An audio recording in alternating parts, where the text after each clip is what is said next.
One of the things that scares people the most in cookery is this, which is caramel, or more appropriately, caramelised sugar.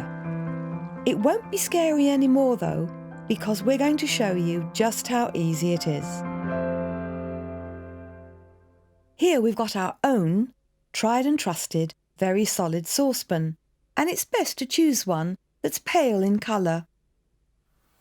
All we're going to do is pour in 110 grams of golden caster sugar. Now place the saucepan over a medium heat and leave it just like that. Keep an eye on it until the sugar begins to melt and turn into liquid all around the edges. This will take 4 to 6 minutes, and you need to just leave it be. Don't be tempted to stir it. When it starts to melt all around the edges, give the pan a good shake. Leave it on the heat until about 1/4 of the sugar has melted. Now, using a wooden spoon, stir it gently.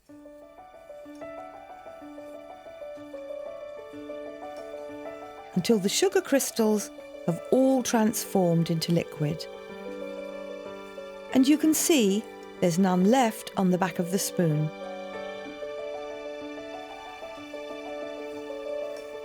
Continue to cook, stirring now and then,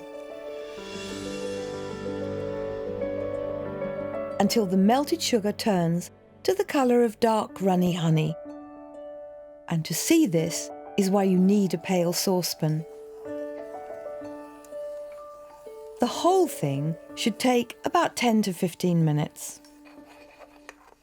Now, take the pan off the heat and add 2 tablespoons of warm tap water. Stand back as it may splutter a bit at this stage. Then put the pan back on a gentle heat and stir to melt any lumps that may form.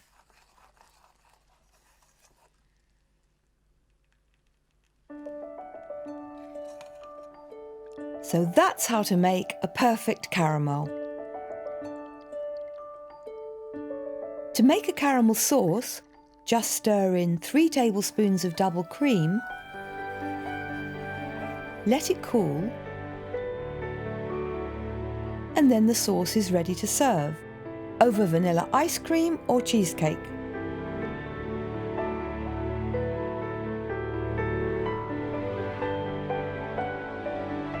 But best of all, you can make one of the greatest desserts of all time, a classic crème caramel, and the recipe is here online.